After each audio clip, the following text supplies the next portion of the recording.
రాష్ట్ర ప్రభుత్వం రైతాంగాన్ని అన్ని విధాలుగా ఆదుకోవాలన్నారు ఎమ్మెల్సీ కవిత.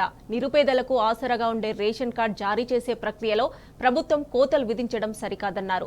ప్రజలను మోసం చేయాలని చూసిన ప్రతిసారి ప్రభుత్వాన్ని ప్రశ్నిస్తూనే ఉంటాం, నిలదీస్తూనే ఉంటామని హెచ్చరించారు.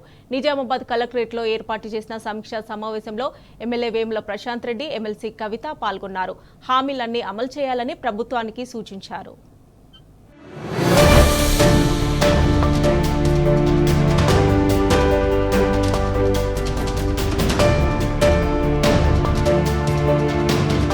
ఎన్నికల్లో ఇచ్చిన హామీలన్నీ కాంగ్రెస్ ప్రభుత్వం నిలబెట్టుకోవాలని ఎమ్మెల్సీ కవిత సూచించారు. సామాన్య ప్రజలకు, రైతులకు ఇచ్చిన గ్యారంటీలు అమలు చేయాలని డిమాండ్ చేశారు. నిజామాబాద్ కలెక్టరేట్ లో కామారెడ్డి, నిజామాబాద్ జిల్లాల అధికారులతో రైతు భరోసా, ఇందిరమ్మ ఇళ్లు, కొత్త రేషన్ కార్డుల జారీ అంశాలపై నిర్వహించిన సమీక్షా సమావేశంలో ఎమ్మెల్యే వేముల ప్రశాంత్ రెడ్డి, ఎమ్మెల్సీ కవిత పాల్గొన్నారు. ఈ సందర్భంగా ప్రభుత్వం ఇచ్చిన హామీలను ప్రస్తావించారు.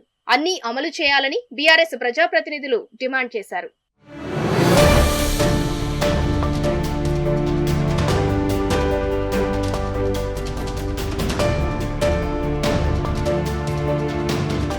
ఇందిరమ్మ ఇళ్ల పంపిణీకి లబ్ధిదారులను పారదర్శకంగా ఎంపిక చేయాలని ఎమ్మెల్సీ కవిత ప్రభుత్వానికి సూచించారు.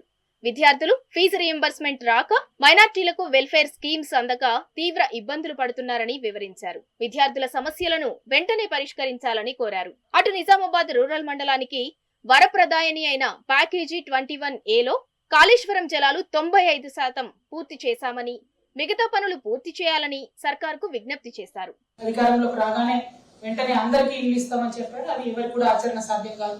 కాబట్టి ఇప్పుడు 3500 ఇల్లు ఒక్కొక్క నియోజకవర్గానికి తీసుకున్నామని చెప్తా ఉన్నారు. వెల్కమ్ చేస్తా ఉన్నాము. అట్ ద సేమ్ టైం ఇదివరకు పెండింగ్ ఉన్నటువంటి బిల్స్ దయచేసి ఇచ్చినట్టయితే పేద ప్రజలు ఇబ్బందుల్లో ఉన్నారు. ఇదివరకటి ప్రభుత్వం చేసినటువంటి మంచి కార్యక్రమాలని కొనసాగించే ప్రయత్నం చేయవలసిందిగా నేను రిక్వెస్ట్ చేస్తా ఉన్నాను. అదేవిధంగా రేషన్ కార్డ్స్ చూసినట్టయితే మేము తీవ్రమైనటువంటి అభ్యంతరాన్ని తెలియజేస్తా ఉన్నాము మంత్రివర్య. ఎందుకంటే నిజామాబాద్ జిల్లా ఫిగర్స్ మీరు చూసినట్టయితే 1,27,000 మంది మీ సేవ ద్వారా అప్లై చేసుకున్నారు. ప్రజాపాలనలో ఎంతమంది అప్లై చేసిండ్రు అన్నటువంటి విషయాన్ని కానీ ఎక్కడ ప్రస్తావించలేదు. అవన్నీ పక్కకు పెట్టి కులగణనలో వచ్చినటువంటి వివరాలను తీసుకొని కేవలం 26,000 మందికి, అంటే అట్లీస్ట్ మీ సేవలో అప్లై చేసుకున్న వాళ్ళ నంబర్ చూసినా కూడా 1.27 lakhs లో ఓన్లీ 26,000, అంటే 20% మందిని మాత్రమే మేము కన్సిడర్ చేస్తా ఉన్నామని చెప్తా ఉన్నారు. ఇది చాలా చాలా అన్యాయం అండి. దీన్ని సవరించాల్సినటువంటి అవసరం ఉంది. అటు పెండింగ్ లో ఉన్న ఫీల్డ్ అసిస్టెంట్ జీతాలను వెంటనే విడుదల చేయాలని మంత్రి జూపల్లిని కోరారు ఎమ్మెల్సీ కవిత. దాశరథి శత జయంతి ఉత్సవాల నిర్వహణలో ప్రభుత్వం అశ్రద్ధ చూపటం తగదన్నారు. ఇక నిజామాబాద్, కామారెడ్డి జిల్లాల్లో అక్రమ ఇసుక రవాణాకు అడ్డుకట్ట వేయాలని సూచించారు. నిజామాబాద్ కు పోలీస్ కమిషనర్ లేక శాంతి భద్రతలకు విఘాతం కలుగుతోందని, జిల్లా మంత్రి వెంటనే జోక్యం చేసుకుని పూర్తిస్థాయి పోలీసు కమిషనర్ ను నియమించాలని కోరారు. మరోవైపు పసుపు బోర్డు ప్రారంభోత్సవ కార్యక్రమానికి ప్రజాప్రతినిధులను ఆహ్వానించని విషయాన్ని రాష్ట్ర ప్రభుత్వం సీరియస్ గా తీసుకోవాలన్నారు కవిత. ఈ విషయంలో కేంద్ర ప్రభుత్వానికి లేఖ రాయాలని సూచించారు.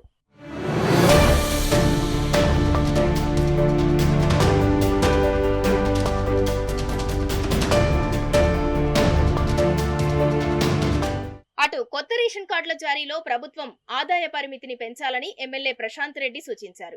ప్రజల జీవన ప్రమాణాలు, వ్యక్తిగత ఆదాయం పెరిగిందన్న ఆయన పాత పద్ధతిని అనుసరించడం వల్ల నిజమైన నిరుపేదలకు అన్యాయం జరుగుతుందని చెప్పారు. రేషన్ కార్డుల అర్హుల ఎంపిక గ్రామ సభల ద్వారా జరిగేలా చూడాలని మంత్రికి విజ్ఞప్తి చేశారు. రేషన్ కార్డుల జారీ ప్రక్రియపై గందరగోళం నెలకొందని, అధికార పార్టీకి చెందిన కార్యకర్తలకు మాత్రమే రేషన్ కార్డులు అందుతున్నాయని అన్నారు. ఈ విషయంలో ప్రజల్లో నెలకొన్న సందేహాలను ప్రభుత్వం నివృత్తి చేయాలని కోరారు ప్రశాంత్ రెడ్డి. గత ప్రభుత్వంలో గృహలక్ష్మి స్కీమ్ ఒకటి అది లాంచ్ అయింది సార్. దాంట్లో ఇల్లు లేని వారికి 3 లక్షల రూపాయలు ఇల్లు కట్టుకోవడానికి ఇస్తామని చెప్పి అప్పుడు ప్రభుత్వం చెప్పింది. దాంట్లో అందరికి కూడా ప్రొసీడింగ్స్ అందినాయి సార్. దయచేసి ఈ స్కీమ్, మీరు ఇందిరమ్మ ఇల్లు స్కీమ్ తీసుకునే మొదలు అప్పుడు గృహలక్ష్మిలో వచ్చినటువంటి వాళ్ళు కూడా పేదవాళ్ళే సార్. ఏమైనా ఉంటే మీరు చెక్ చేసుకోండి సార్. ఎవరైనా ఎలిజిబుల్ ఉంటే తీసేయండి. ఎలిజిబుల్ గా ఎవరికైనా వస్తుంటే వాళ్ళని తీసేయండి. దాంట్లో ఎలిజిబుల్ ఉన్న వారందరినీ కూడా ఫస్ట్ ఫేజ్ లోనే, పోయిన ప్రభుత్వంలో గృహలక్ష్మిలో వచ్చిన వారందరినీ ఇప్పుడు ఇందిరమ్మ ఇళ్లలో ఫస్ట్ ఫేజ్ లోనే తీసుకొని, ఎందుకంటే సార్ దాంట్లో కొందరు స్టార్ట్ చేసినారు, కొందరు కట్టుకున్నారు, పాపం వాళ్ళకి ఆశ ఉన్నది, మాకు ప్రొసీడింగ్ వచ్చినది. ఏ ప్రభుత్వమైనా ప్రభుత్వమే సార్, ఏ పార్టీ ప్రభుత్వమైనా ప్రభుత్వమే, వాళ్ళు ప్రజలే. కాబట్టి దయచేసి వాళ్ళని సానుభూతితో మీరు పరిశీలించి ఇప్పుడు ఫస్ట్ ఫేజ్ లోనే గృహలక్ష్మిలో అప్పుడు ఇచ్చిన వాళ్ళని లిస్ట్ తెప్పించుకొని మీరు ఈ మొదటి దాంట్లోనే వాళ్ళని ఇంక్లూడ్ చేయాలని చెప్పి కోరుతా ఉన్నాను సార్. ఎన్నికల్లో ఇచ్చిన ప్రతి హామీని ప్రభుత్వం నిలబెట్టుకోవాలని ఎమ్మెల్యే ప్రశాంత్ రెడ్డి, ఎమ్మెల్సీ కవిత సమావేశంలో స్పష్టం చేశారు. మాటిచ్చి మోసం చేయటం తగదని సూచించారు.